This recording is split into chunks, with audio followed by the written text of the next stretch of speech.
Any fellow tarnished people in the room right now, Elden Ring players?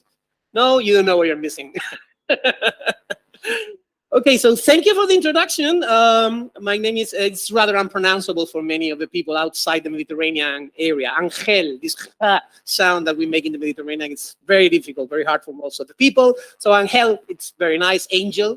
Although when I traveled to the United States, I found that Angel is a woman's name. So when I arrive at the hotels, they are pretty surprised.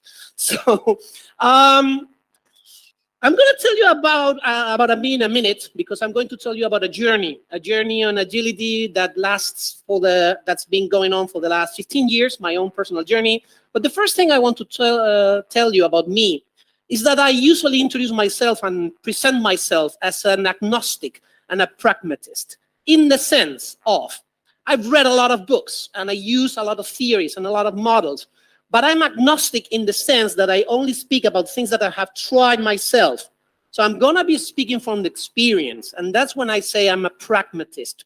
All of the things I'm going to be explaining in this talk are a result of my work as an organizational consultant. I'm a trainer. I'm a Management 3.0 trainer. I train about Scrum, leadership, organizational change, and a lot of other stuff. I love training and public speaking. By the way, this is my first international talk in like a couple of years. I don't know if you've heard there's a virus being going around.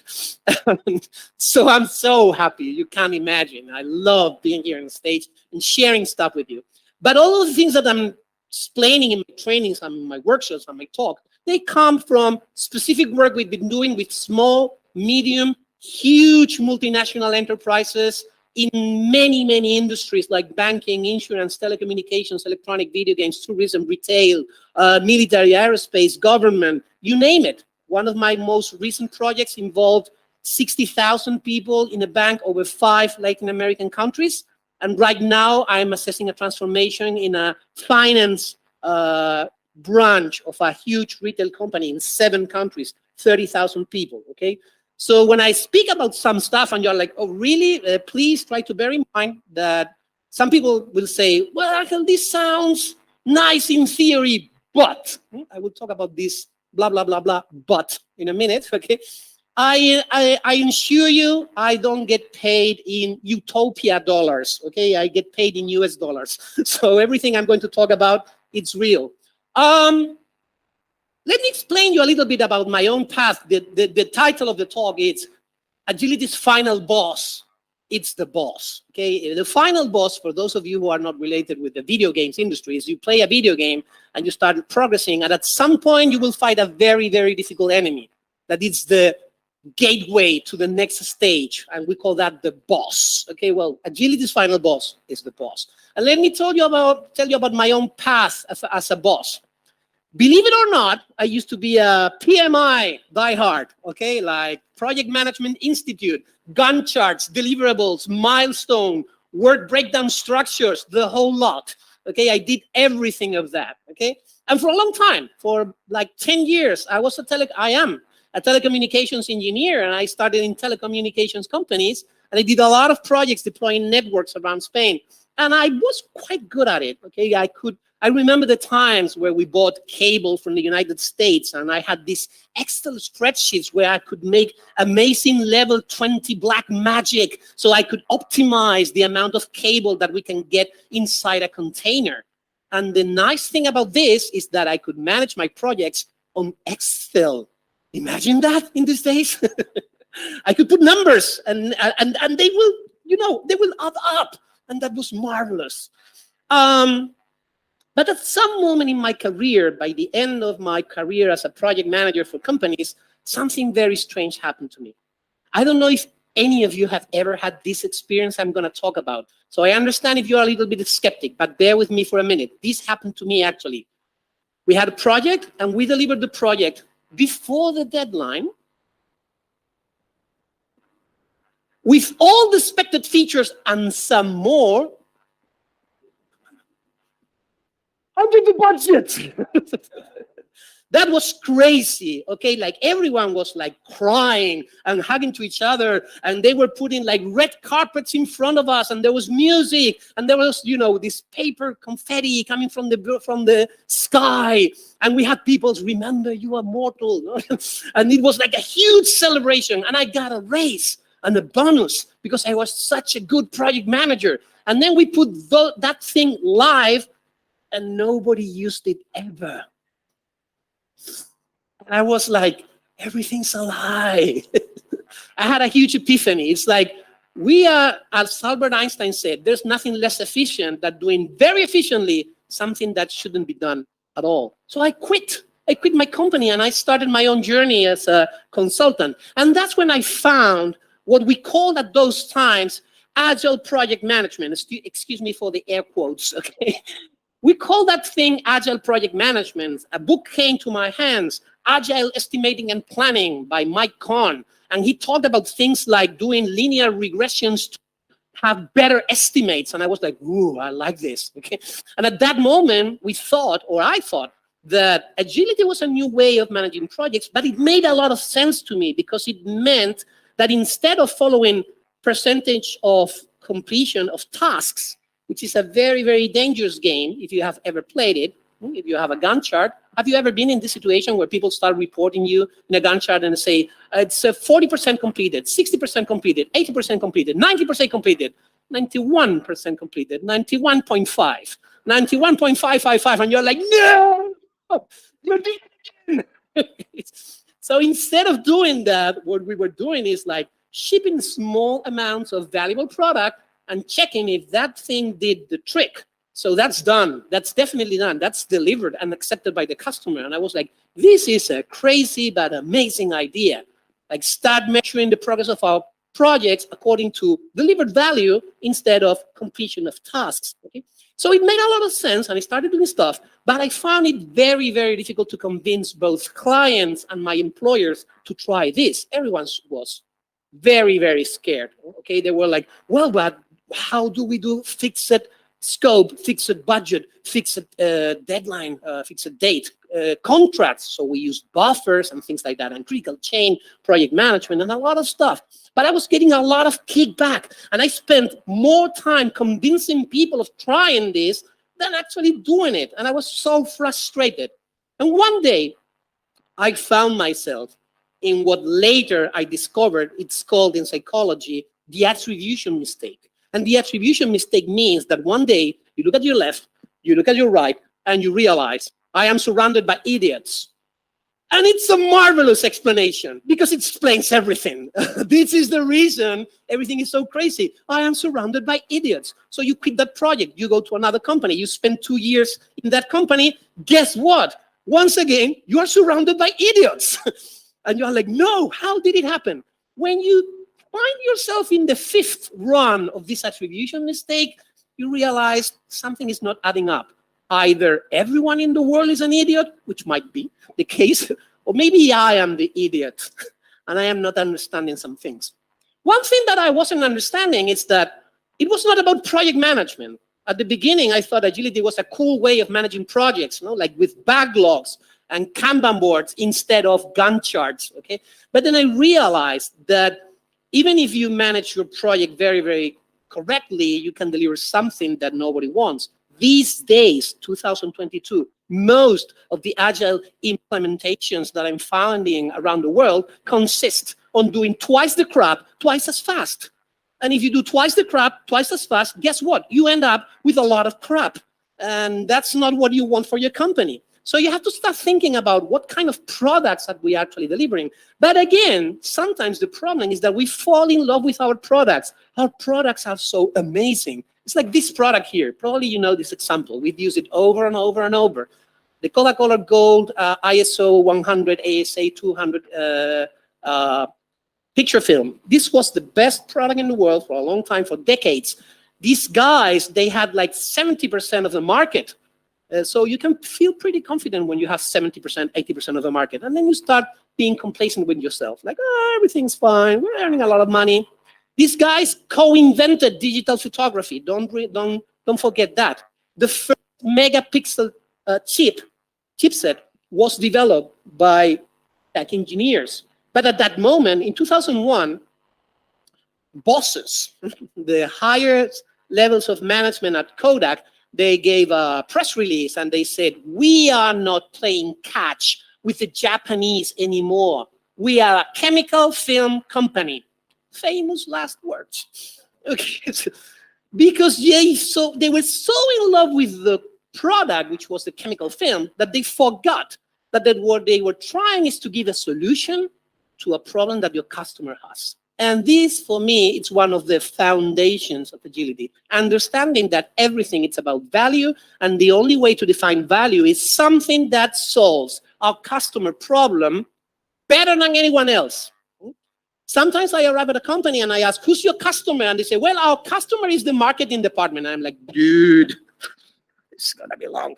There's not such a thing as an internal customer because there's no internal market. Your customer is someone out there who's not in the payroll of your company that has a problem, and then you can solve that problem better than anyone else because you make it faster, because you make it cheaper, because you have more exclusivity, better quality, whatever it is that your customer values, that's the value. And I find over and over that companies are trying to implement agility and make their processes more efficient in ways that are harming our ability to provide value to the customer. Okay, and this is what happened to Kodak.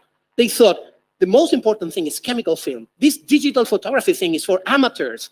And people don't want to make like very, very artistic photography. Most of the people, most of us, what we're doing?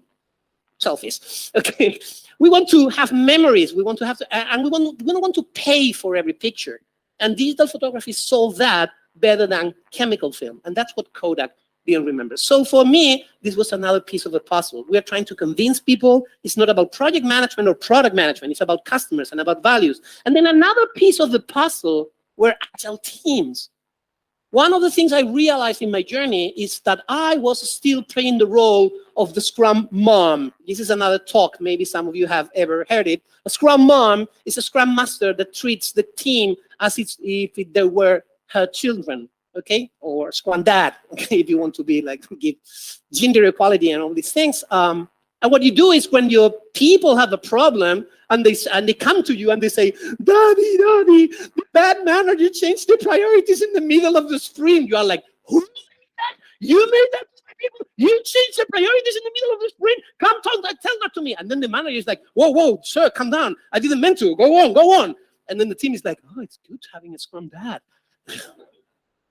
And I was the Scrum dad for the team, okay? I was like protecting my team, but then doing all the stuff, like, writing the task in Jira, moving the post-its on the board, and in the retrospectives, I was identifying impediments, and I was removing impediments for the teams. But then I realized that until we don't have proper Scrum teams or proper Agile teams, I want to be, I want to be agnostic about methodology. Some people do XP, some people do Kanban, some people do Scrum. I don't care. I don't really care as long as you are focusing on the customer, delivering value early and frequently, improving over time. That's the whole thing. Okay, so I realized that I needed to develop those teams until they become the agile steamrolls that I have been reading about for a decade. And when I started empowering those teams and trusting them to do the work and helping developing them, changing the idea that I wasn't the project hero that I had been for a decade when I was a project manager. I was the one responsible for the project being done. And if one day you are so disgraceful as to lose me, you'll all burn in hell. It's so ego rewarding, right? You're the most important person in the company. Guess what? You leave the company, nothing happens. Everything goes on, and you're like, dude, I was doing everything. Now I'm not there. Nobody's doing my stuff. Still, they're making money. Interesting. So one of the things I had to start developing myself in order to become a team developer was all these things that they call soft skills, like negotiation and communication and problem solving and conflict resolution and motivation. Soft skills? Soft? Dude, these are the hard skills. I mean, if you have to choose between learning Java or learning how to be a decent human being, Java is easier, okay? Way easier, believe me, okay? And then the box. Okay, we started doing some amazing things in small islands of happiness, but we were always stopped by the corporate container. Okay, there's process everywhere. Sometimes I go to companies and I say, we have to do things this way. And they say, well, we can't do that. And I'm like, why? Oh, because the process says that we can't do that. And I was like, can I talk to the process? They were like, what? Yeah, can the process come so I can talk to the process? And they started looking to each other. Is he joking? And I'm like, okay, I'm going to change my question. Can I talk to the person who designed this process? And everyone was still muted. And I was like, okay, let me change the question again. Is the person who wrote this process still alive? Because maybe somebody wrote this process in the 70s and he died. I mean, he died in a very good place, surrounded by his most loved people. He's in a beautiful environment. I don't want anything bad for that person. But he died and he left the process, and we are still saying, no, but the process is not allowing. Who made the process? Let me tell you something. If you travel enough, you will make mistakes. One day, I said on stage, who gave you the process? Were you given the process in stone tables at the paramount of Mount Sinai? I was in Tel Aviv. This is a joke I make all the time. I'm sorry. I realize now that this is racist. And they were like, no, don't worry. It was a funny joke. Please don't expel me from the country. So, but sometimes it's like that. It's like, this is the process. Who made it? You made the process. You can change it, okay? So this was a box that was very, very difficult to move, because people, these managers, they thought that agility was something we were doing at a team level, but they still have their goals and their deadlines and their bonuses and their political games and their turf and their silos and all that stuff. And that hadn't changed at that moment.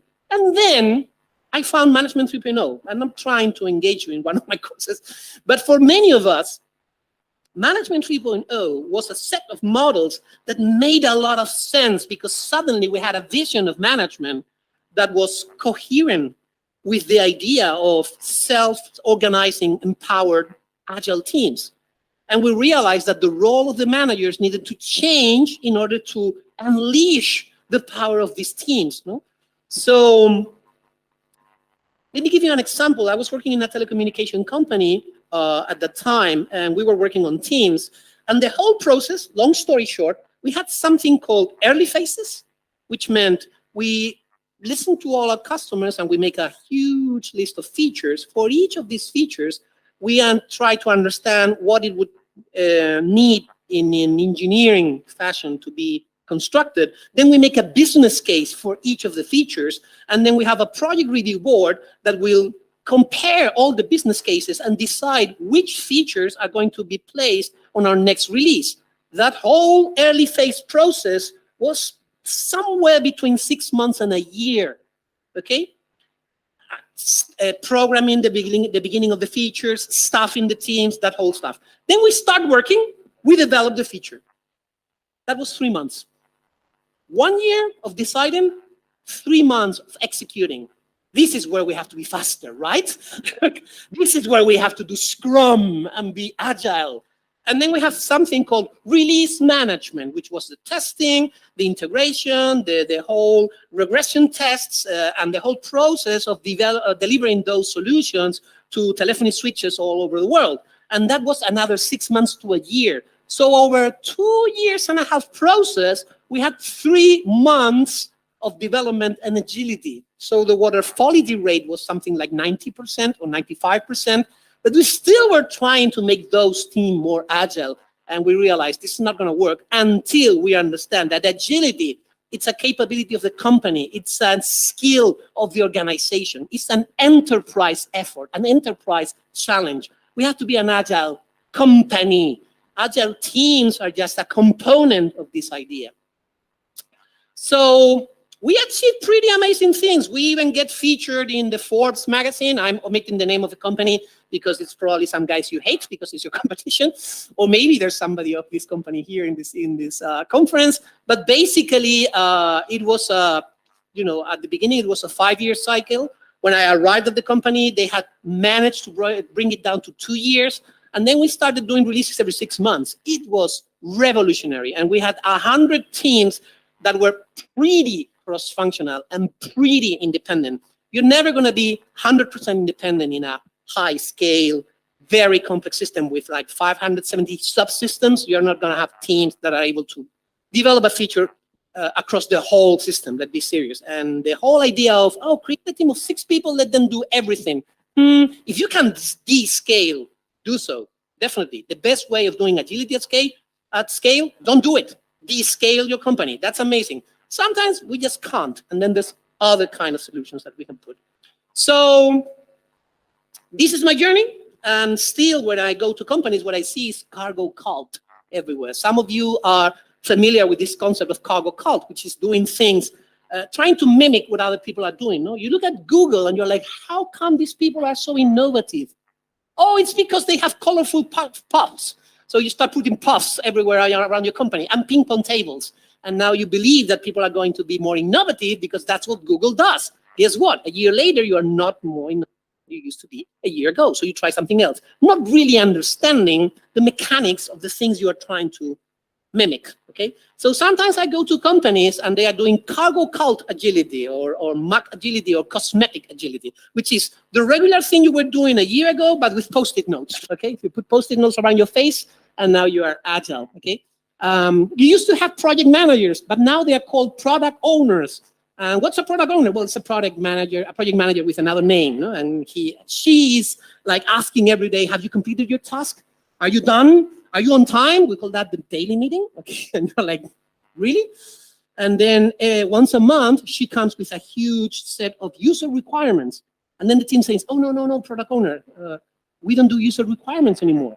We do user stories. And she's like, what do you mean user stories? And you're like, oh, it should be something like, as a user, I want to push this button so I get this list of records. And she's like, okay, so as a project manager, as a product owner, I want these 100 things done in a month so that I don't chop your heads off. How do you like that user story? And you're like, cool. No, so I have user stories, check. Okay, you have dailies, check. We have planning, check. We have user stories, check. And then every day she's like, remember to log your tasks in Jira. And you call that a daily meeting, okay? And then every 2 weeks, we have a meeting and she says, you said that you were going to complete 8 user stories this week. And you're like, yes. But you completed 6. And you're like, yes. And then she asks something that always amazes me. Why? And you're like, oh, I guess. And then once every quarter, we show that to the customer, and the customer says, this is some bullshit. This is not what we asked for. And we call that review, check, okay? And then we go to the bar, and we ask for some gin tonics, and we start drinking and vodka, because of course we're in Poland, and we start getting wasted in vodka, and we say, dude, it sucks working here. Retrospective, check. Now we are certified in Scrum, okay? This is what I'm seeing over and over and over, and it's like, this is not matching my experience of how agility should look like.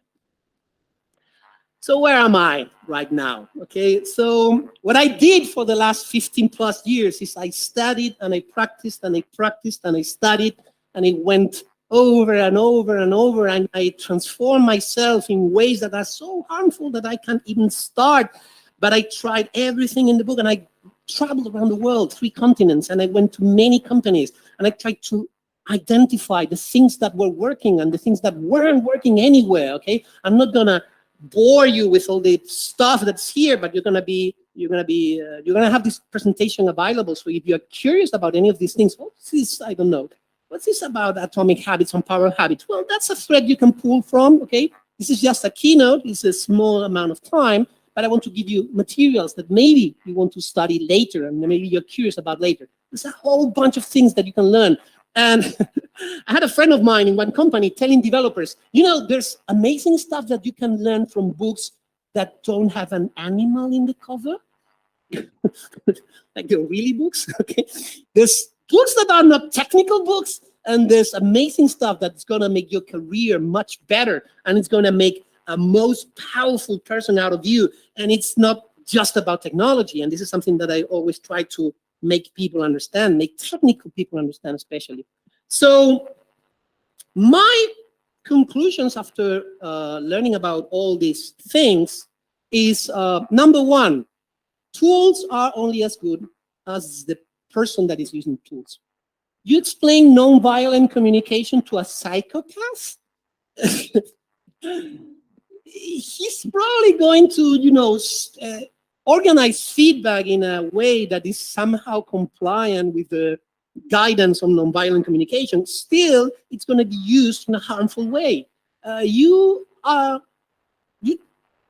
teach people about self-organizing teams, but then you are a person that distrusts other people, and you still believe that your way is the best way. So you're never going to let other people take decisions that are against your own decisions. And when people take decisions that are different from yours, then you're going to feel personally attacked, and you're going to react emotionally.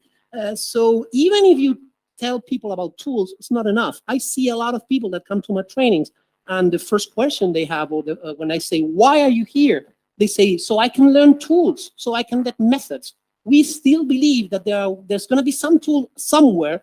That means, again, coming back to the Excel spreadsheet days where everything added up. So I can push a button, all the macros will run, and it will optimize the amount of cable that I can put in a container. And now you're going to try to find something similar that works on human beings. Guess what? There's nothing like that. There's no mathematics on treating human beings and collaborating with human beings. I think it was Terry Pratchett who used to say, planets are easy, people are difficult. Okay, and I do believe that wholeheartedly. So this is Gary Hamel from Strategos. Excuse me for reading slides, which is something I hate doing, but I think it's worth it. And in 2016, when he was named the most influential business thinker by the Wall Street Journal, okay, he said, there's no 10-step program for doing this.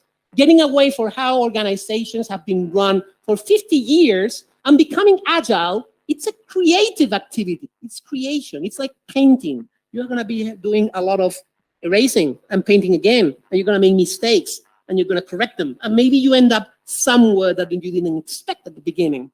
And if you start by saying, let's implement one practice, like backlogs or scrum masters or product owners, especially if you don't really understand what's the reason of that practice, why is that practice in the framework, what's the pattern that we are trying to implement, you will get to the end of it very quickly, and you will have changed very little in your organization. And then you will find yourself at a dead end, and that's where people hire me, and that's how I make a living. So please do this. Okay, so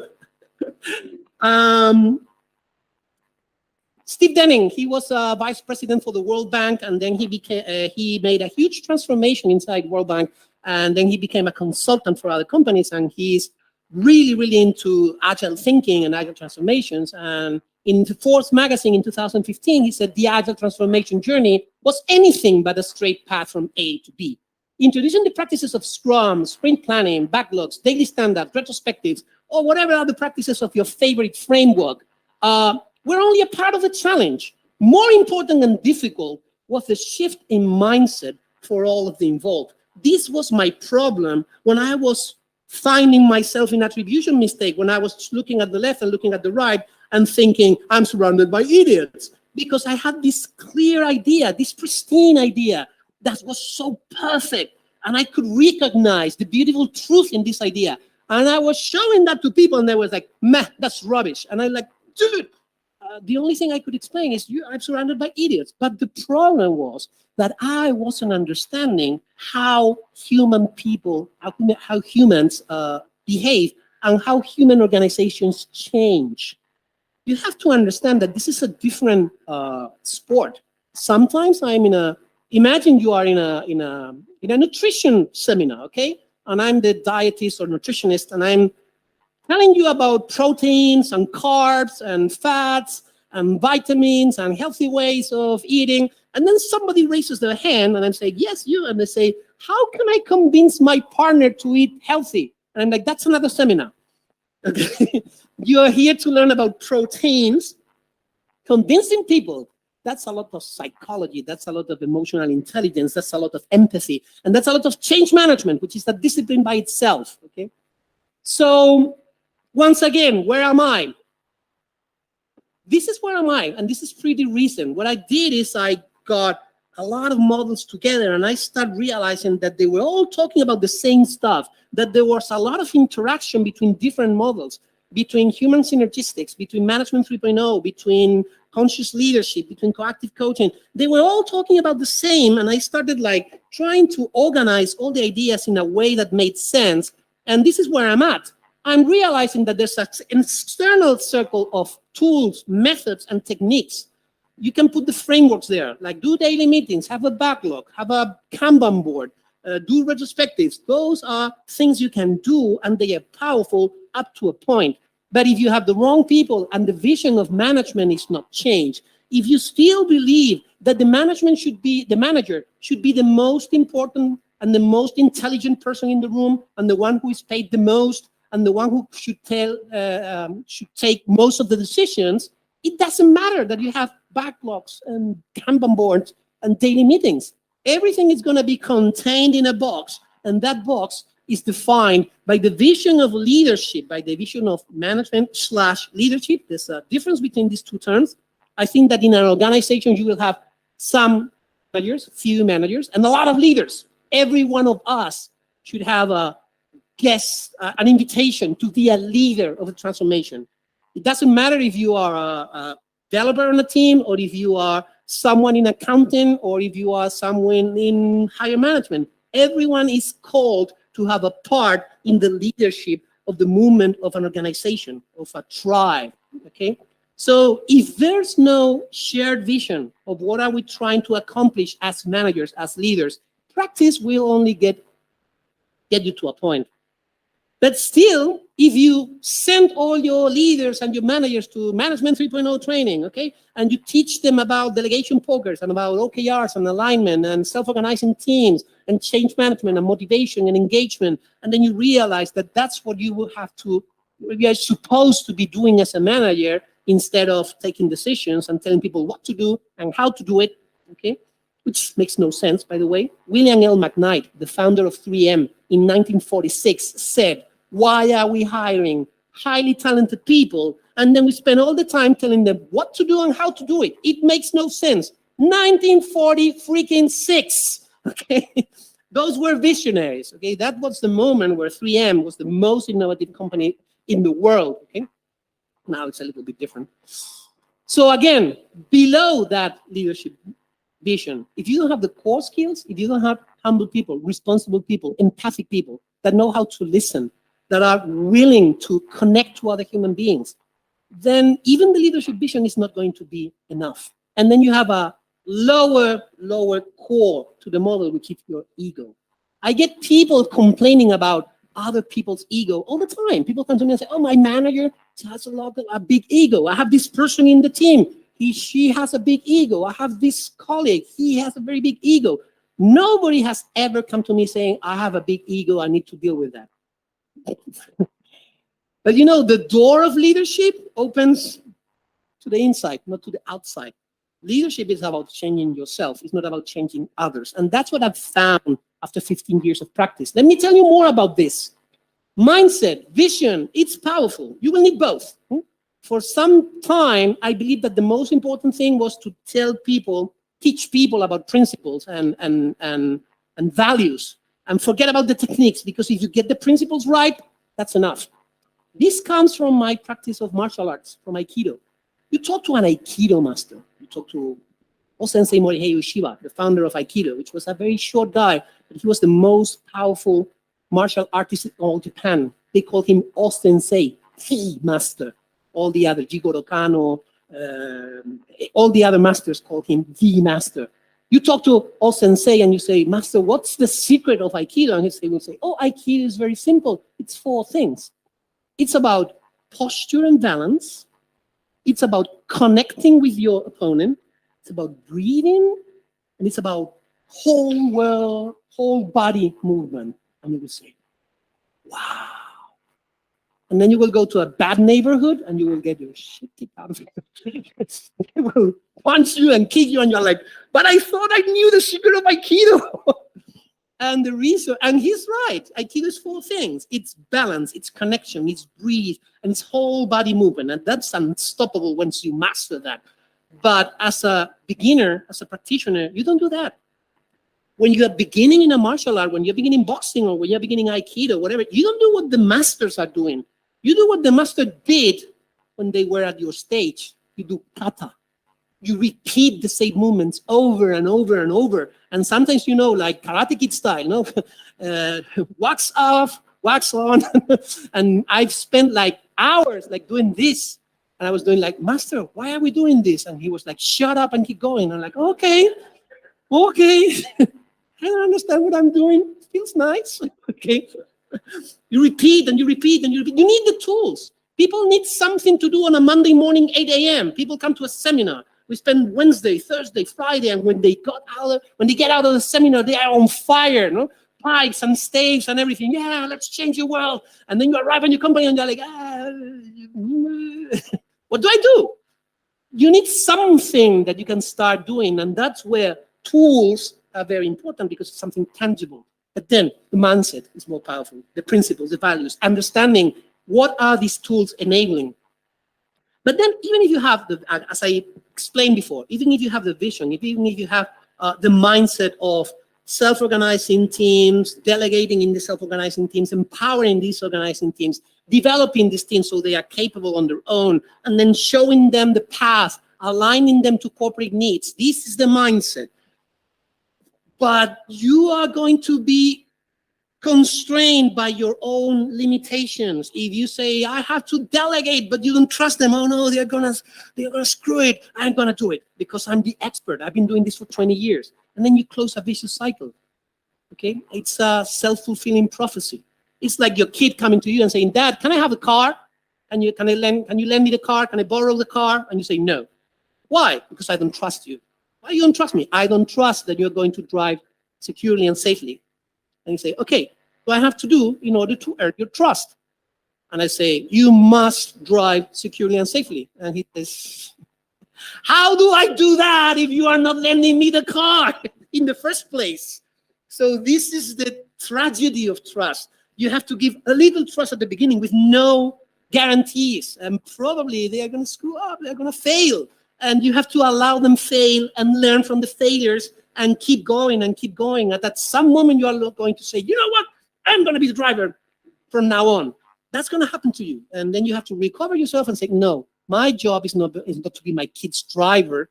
My job is to teach my kid how to drive safely. That's my job. It's way more difficult. It takes more time. That's the leadership's job. Instead of, I'll do it myself because I'm the expert. So ego rewarding. Also, I don't fear anymore that he's going to, put dents on my car. Because, of course, I've never crashed my cars when I was a teenager.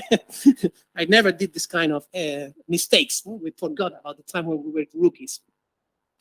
So this is, and unfortunately for a keynote or for a short speech, we can't go into every single one of these. But this list of core skills that we are developing with the leaders of the organizations that we are coaching, and I'm going to tell you about a program that we are currently designing for these 3,000 managers across 7 countries in Latin America. What we are trying is, besides teaching them the agile ways and the tools and frameworks, the most important objective, the most important goal of this program is to develop these people's core skills. And we've defined this list that is heavily influenced by Fred Kaufman, the writer of a book called Conscious Leadership, which is an amazing book, and I recommend it. He's an Argentinian guy. He's an advisor to Microsoft and to LinkedIn and to many other companies. He talks about things like unconditional responsibility or ontological humbleness or emotional consciousness and competence. Let me give you an example. He says leaders, and by leaders I mean all of you, have to develop unconditional responsibility. He says responsible in English means response able. You are able to respond. Maybe you are not found guilty of everything that happens around you. Maybe there are accidents. Maybe other people do things. But you are always responsible of how you respond consciously to those things instead of reacting emotionally. Unconditional responsibility means develop the capability of making yourself the one person responsible for what's happening around. For instance, he puts an example that is very good. Some people come late to a meeting and they say, sorry, I was retained at another meeting that was running late. And I was like, really? Where are you? retained, like with ropes and chains and handcuffs?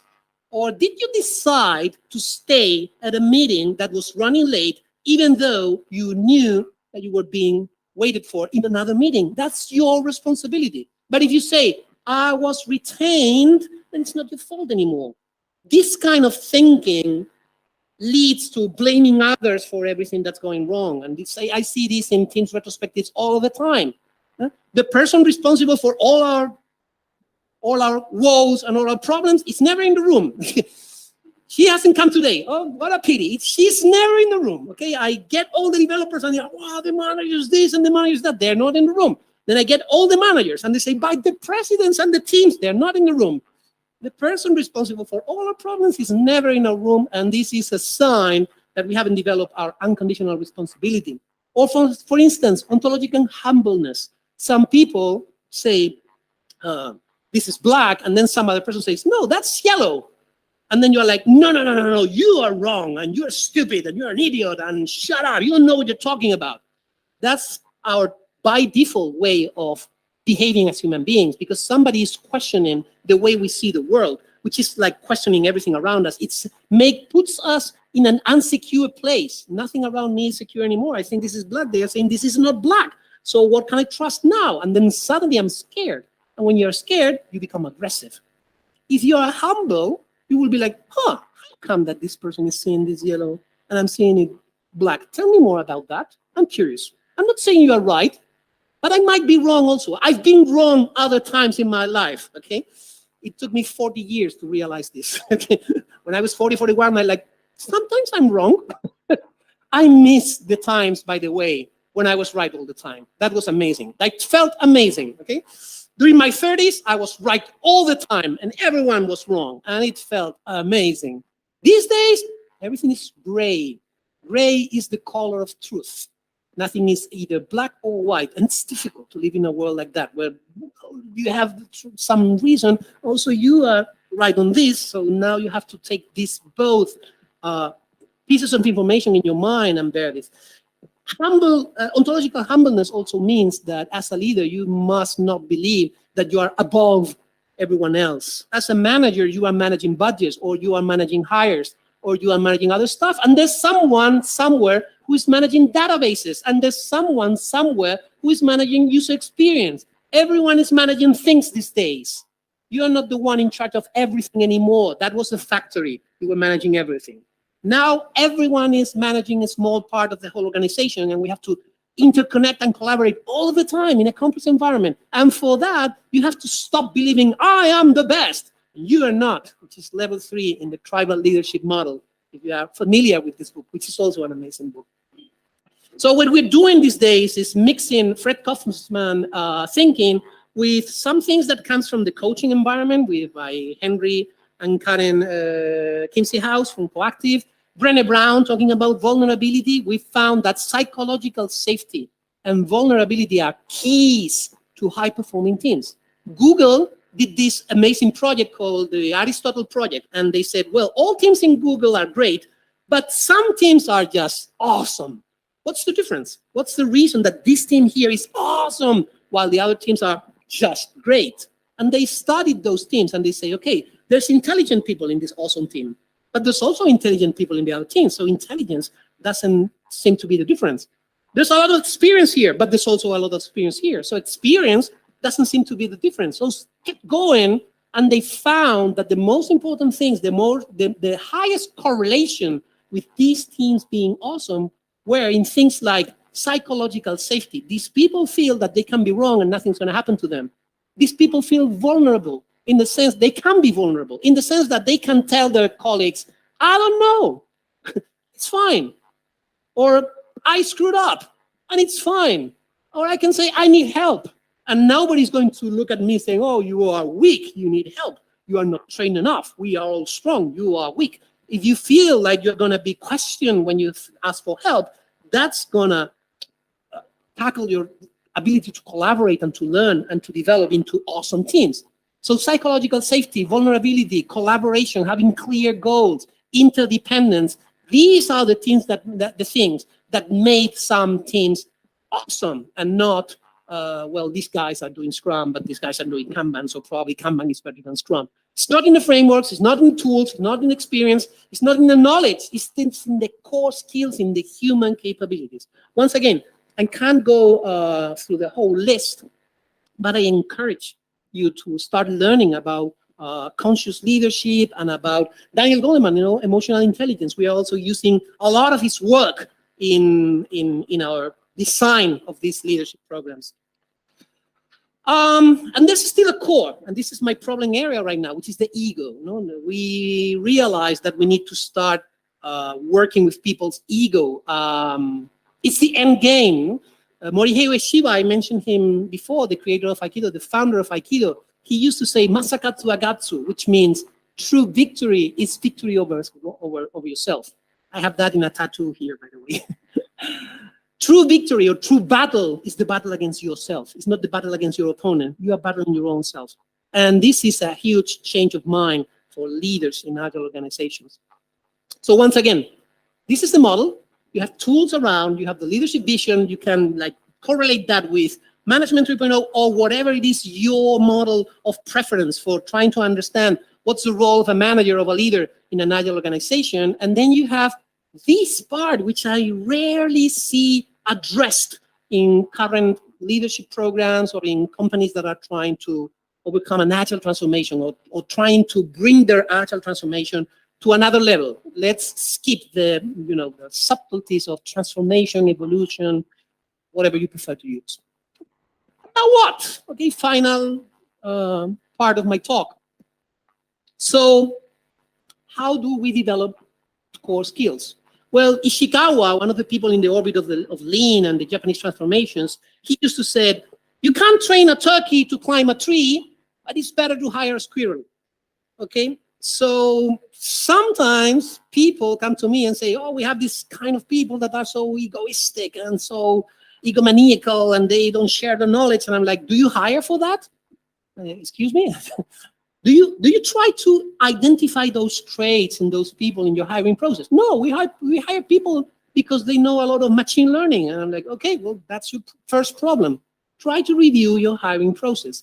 Some of the companies that I'm seeing that have a more amazing pool of talent, besides the one that are here today, of course, are the ones that are making as much as 7 interviews before hiring someone. And these 7 interviews are done by 7 different people. Or you can have these 7 different people in the same interview, which is not as effective, but it's also a maybe faster way or first way to engage this process. And the idea is that you will have the manager that is going to manage this person. You will have someone from people, talent, what we usually call human resources. By the way, stop calling that human resources. A resource is something that you obtain from the ground, you burn it, and then you go for more of it. And you're like, yeah, mostly like we are hiring people. We did that in the 80s and the 90s. It didn't work so fine. So manager of the person, someone from human department, some technical leader, someone that can assess the technical capabilities of this person. And then a cultural leader, which is someone outside this part of the organization who is not in a rush of hiring someone and has to think, do I want to meet this person in the cafeteria every morning? And that's very important because someone we are like, oh, we need this kind of talent for this project. This person is a psychopath berserker Viking, but he knows a lot about machine learning. You are hired. And you're like, what did you do?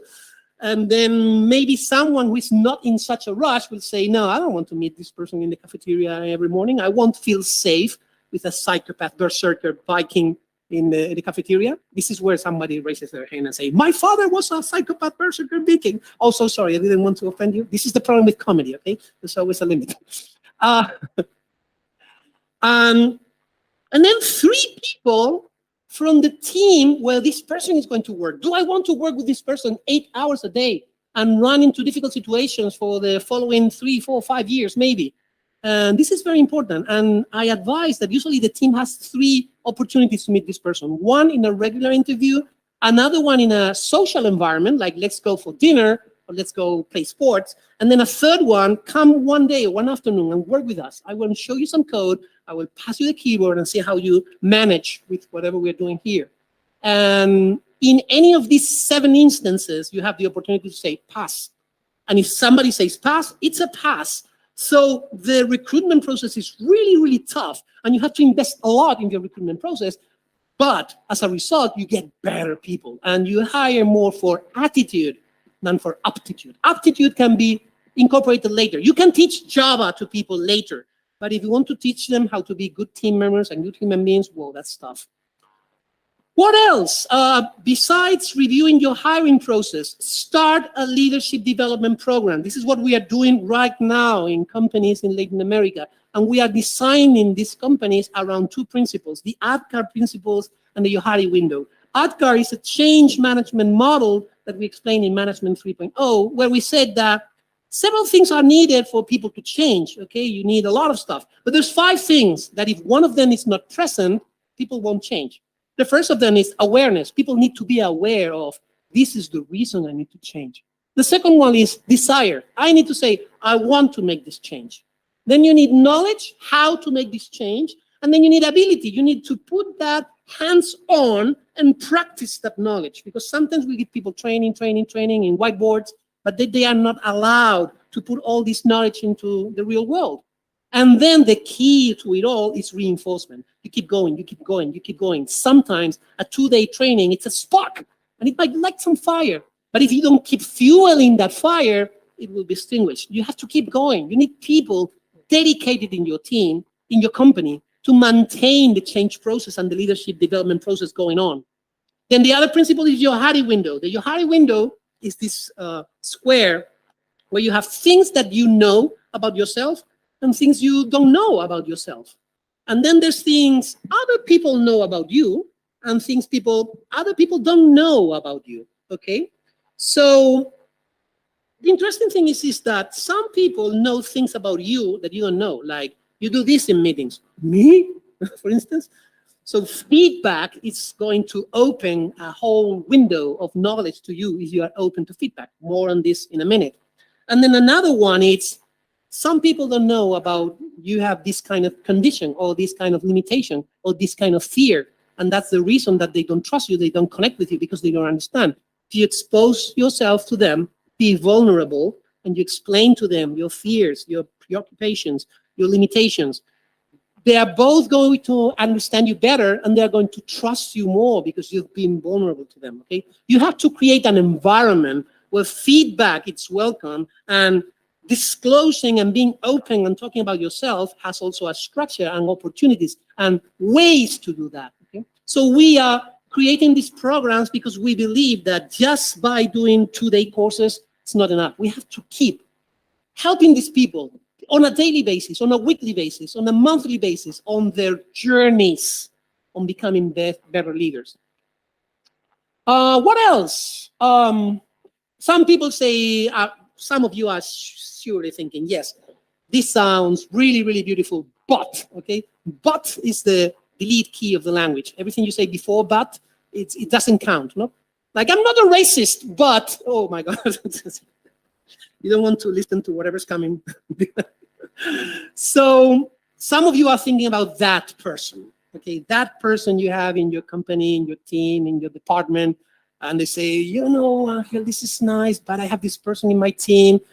He's very arrogant, and he has a lot of pride, and his ego is gigantic. He never shares his knowledge, and he always wants to be right, and he's too assertive and aggressive, and he's an alcoholic, and he beats his partner, and he steals from the company, and you're like, oh my God. I would say, okay, can we coach this person?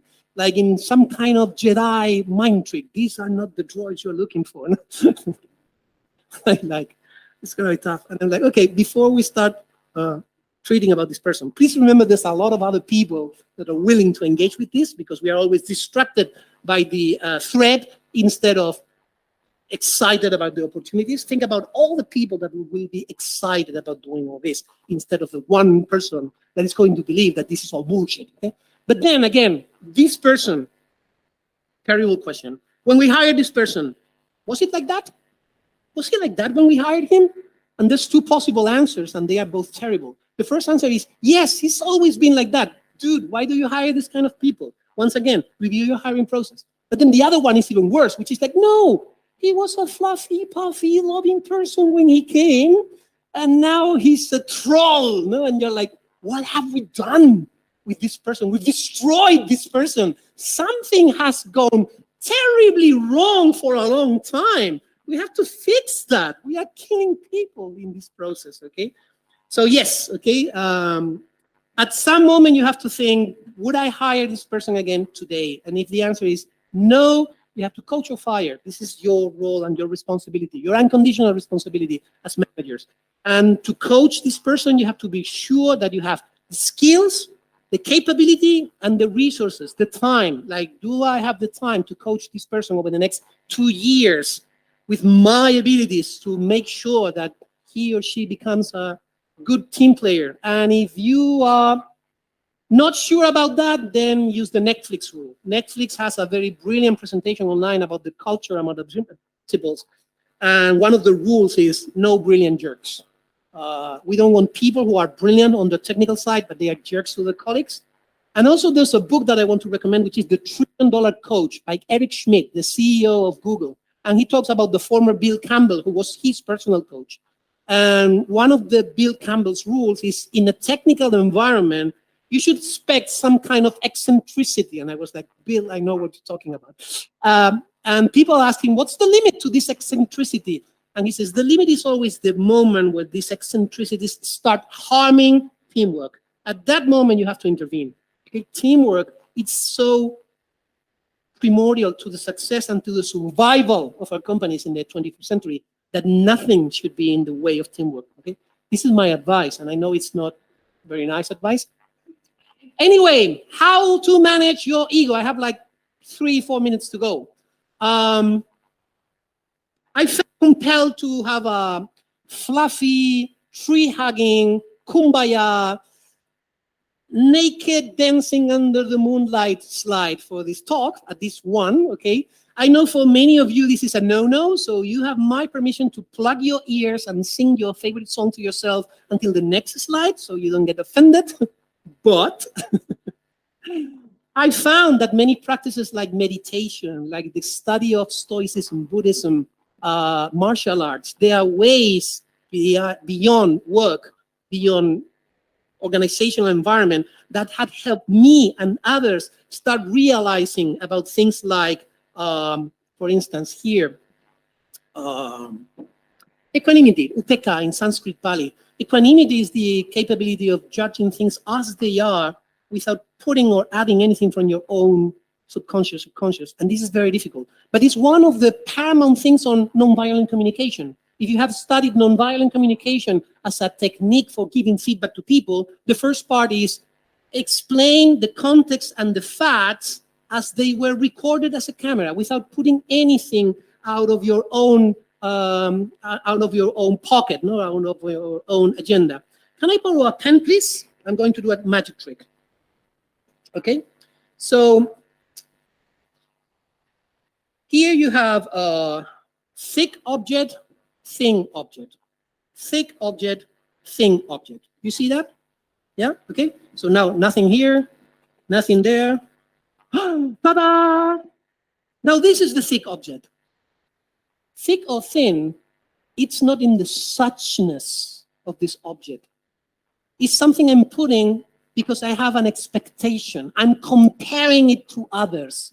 We do that all the time, okay? So the ability of being aware that you are comparing your people to each other and to your expectations and how they should become, this is something that you can start training by meditating and by understanding how many times you've done that. Anyway, there are more immediate, you can unplug your ears now and stop singing your favorite song to yourself. There are more immediate ways of managing your egos, like every bit of progress that you do in the core skills, like every single time you work on your responsibility, every time you work on your humbleness, every time you work on your ability to be conscious of your emotions, you are managing your ego. You are making your ego more manageable. So keep going in all these directions that I enumerated a couple of slides ago, okay? Find a mentor. Find someone you admire and try to follow and try to have this person give advice. and what they've done in order to become better leaders. Hire a coach, somebody that can show yourself things that you don't see about yourself. No? And then also start changing your language and your thinking. I've made this joke many times during this presentation about yes, but. Okay, everything you say yes, but. If I say that, what I see is I'm uncomfortable with something that is happening. Somebody is explaining an idea to me and I say, yes, but I'm feeling uncomfortable about this idea. Try to identify yourself every single time you find yourself doing that, okay? The final thing we are doing is starting a feedback program for people. We are very bad at assessing our own egos, but other people can see our ego very, very good. So we are doing both 360 feedback with the people we are managing and the people we are direct employees and things like that. But we are also creating circles of feedback within people that are in the same journey of development. Like you are joining with other peers, other colleagues, other leaders that are also trying to manage their ego and develop their competence better. And then we are coaching those people into better ways of giving feedback to each other and to incorporate that feedback. I'm closing my presentation. I was going to talk about how when we receive feedback, we go through an emotional curve, which is very similar to the Kubler-Ross curve of grief. First, we deny it. You are a very egoistical person. No, I'm not. And then you get angry. You say that because you hate me. And then we negotiate. What you don't understand is that I have this and this. And then you get depressed. But at some moment, you integrate that learning and then you become a better person. So we have to teach people about how there are many components on a feedback culture, okay? And my conclusion is that you have to achieve this epiphany, as I had many epiphanies during my journey, like this is not about project management, this is not about product management, this is about the client, this is about the teams, this is about changing the whole organization, changing the leadership. I have to change myself. I found myself in attribution mistake. I have to learn how to be more humble and realize that I might be wrong and I don't know how to change people. It's a lot of work. And it becomes with one of the 4 stages of competence, which is conscious incompetence. You realize that you are not able of doing something. And that's where the journey begins. So I encourage you to find yourself in something that you are like, oh, I'm too bad at this. And instead, start developing a growth mindset and say, I have to become better at this. I will become better at this. When you change your language, you change your whole life. You change your whole universe. There's a list of all the things that I have proposed during this talk, okay? I will like vision of management, reviewing the team coach or the team facilitator job. I think I overstepped over this one. Scrum Master is not just the person who writes user stories in Jira, okay? It's not just the person that moves the post-its on the wall and reminds everyone that we have to do it daily. We have to move past that vision of Scrum Dad or Scrum Mom and become true Scrum Masters, true team coach and facilitators. And there's a whole set of things that you can learn, and we have provided some ideas. And my final sentence, and once again, I come back to my love video game, Elden Ring. This is Gottfried. There's no agile transformation without leadership transformation. Thank you so much.